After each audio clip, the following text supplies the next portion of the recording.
Buongiorno gente, allora oggi faccio un tutorial, faccio vedere, prendo come riferimento una mia vecchia ma ancora efficiente scheda grafica, faccio vedere come dargli una bella pulita e ripristinare la pasta dissipatrice, che è fondamentale dopo un tot di tempo perché quelle paste classiche che venivano utilizzate dopo 3-4 anni sono assolutamente secche, asciutte e ora farò vedere cosa succede e quindi spiegherò come pulirle e ripristinarle. Ok? Buona visione. Eccoci qua. Allora, chiedo venia per la confusione, ma insomma, allora, per prima cosa si va a smontare la parte posteriore, ovvero sia bisogna togliere la griglia. Tolta la griglia, poi andremo a togliere anche la ventola per pulirla pala per pala. Allora, andiamo a togliere la griglia con queste viti.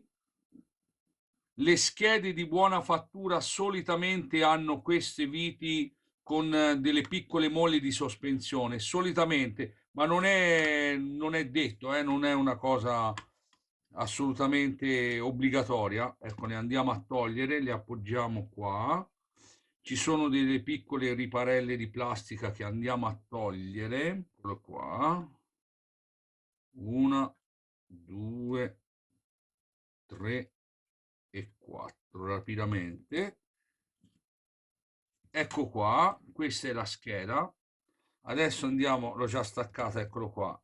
Allora, quello che farò adesso vedere, spero si veda abbastanza bene. Vedete? Queste sono completamente secca. Vedete? Si è sbriciolata, eccola qua. Adesso ci passerò con dei prodotti, laverò a modo la scheda. Qui c'è il processore, ecco qui attenzione, io non userei una parte metallica, ne userei una di plastica. Ad esempio ho questo gommino qua di un vecchio spazzolino, è di gomma. Andrei a pulire con quella di gomma, ok? È molto preciso, vedete come viene bene il lavoro? Eccolo qua. State a vedere, lo sto facendo in tempo reale. Il processore è specchiato, eccolo qua. Perfetto, perfetto. Ora lo vado a pulire anche con un detergente apposta per prodotti elettronici. Eccolo qua. Ok, completamente sbriciolata. Praticamente non ha opposto alcuna resistenza perché è completamente secca. Adesso vado a pulire bene la scheda e poi faccio vedere come ripristinare. Allora, intanto la scheda è perfettamente pulita, vedete? Perfettamente pulita. Adesso andiamo a interagire anche sulla ventolina che è molto importante, quindi andremo a prendere un cacciavitino praticamente microscopico, quello da cellulari o da orologiai, eccolo qua. Ok, qui ci sono tre vitine, vado a toglierle, una, due, chiedo scusa se non è, no, ma sono talmente piccole che ci vorrebbe un lavoro di telecamere particolari per poterlo vedere. Vado a togliere, tolgo le vitine, ecco fatto, le tre vitine ci sono. Vedete? Questo è molto sporco. Io adesso lo farò ritornare nuovo. Lo lavo con un sgrassante, con un pennellino, acqua, lo lavo per bene, lo asciugo con aria compressa e poi dopo andrò a rimontare la ventola. La ventola è ancora funzionante perché l'ho provata, però vedete com'è sporca? Molto sporca. Anche questa andrò a pulirla con un cincino imbevuto di liquido. Andrò a pulire in maniera molto delicata ventola per ventola. Volendo, ma è una cosa un po' complicatina, si può togliere questa pellicola, all'interno c'è un perno e pulire anche il perno e lubrificare il perno di rotazione. Anche se questo, a dire la verità, mi sembra molto buono, quasi quasi non lo tocco. Io qui probabilmente mi limiterò a pulire solo le pale. Intanto faccio vedere come si puliscono le palettine in maniera molto delicata con un panno morbido imbevuto di acqua e un po' di sgrassante. Ne basta pochissimo, che non faccia schiuma, se no dopo c'è da risciacquarle. Eccole, una per una, in maniera molto morbida, soprattutto nel lato posteriore, perché nel lato superiore solitamente non si sporcano, in quanto il vento viene mandato dal basso verso l'alto. Quindi la parte che è a contatto maggiormente con la polvere è quella aspirante, quindi in questo caso quella bassa. Il solito filettino, eccolo qua. Ventola completamente pulita. Come ho detto, questa in particolar modo gira perfettamente, quindi non la vado a stuzzicare ulteriormente, essendo oggetti anche un po' datati. Hanno più di 10 anni queste schede, ma sono molto performanti. Adesso vado a pulire questo. Ci siamo. Allora, l'ho pulita, lavata bene, ovviamente è tornata praticamente nuova. Io a scanso l'ho soffiata ovviamente con aria compressa, è praticamente nuova, lucentissima, bellissima. È tornata nuova perfettamente. Adesso andiamo a rimontarla. Allora, andiamo a mettere il dissipante, che è la cosa principale. Allora, prendiamo la scheda. Io non ho usato i guanti, ma come vedete io di fatto le parti elettroniche non le sto toccando, non le sto toccando.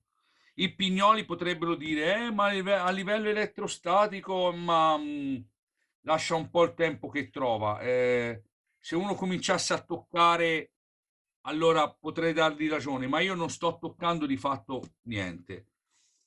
Utilizzerò una pasta dissipatrice, in questo caso è della Culin, che ne metto un goccettino sopra il processore, poi non tocco con le dita, sempre con la, faccio vedere da vicino, eccolo qua, un goccio, poi con la siringhina in maniera molto delicata vado a spargere un pochettino la dissipante, eccola qua,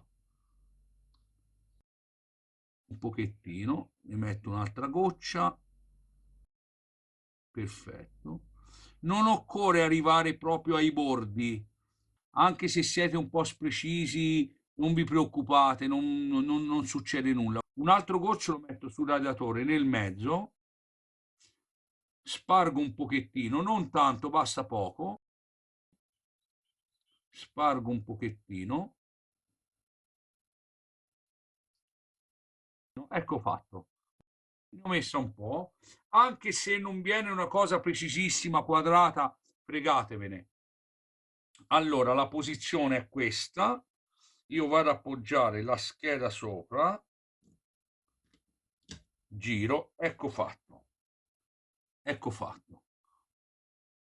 Ora vado a bloccare, metto riparellina e vite,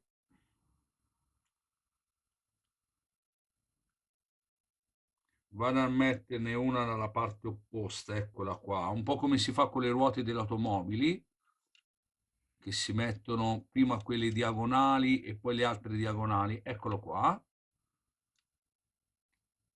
Vado a mettere le altre due, una e una, due, andiamo a stringere, andiamo a stringere,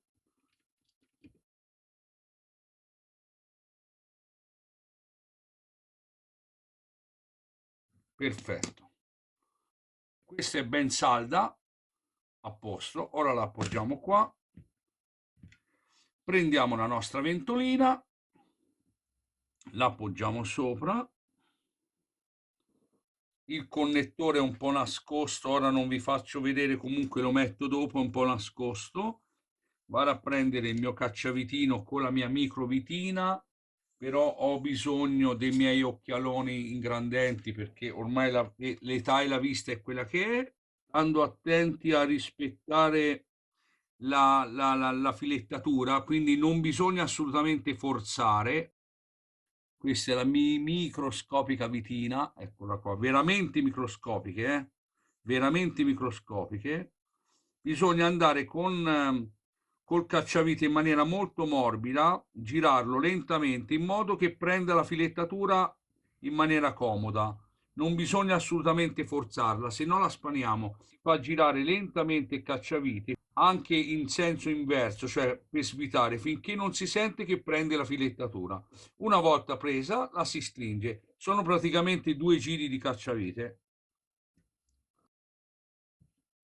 Perfetto, questa è salda, muove. Adesso si va a riconnettere il connettore dell'alimentazione della ventola. Pronti. Il filo lo si mette sotto, eccolo qua.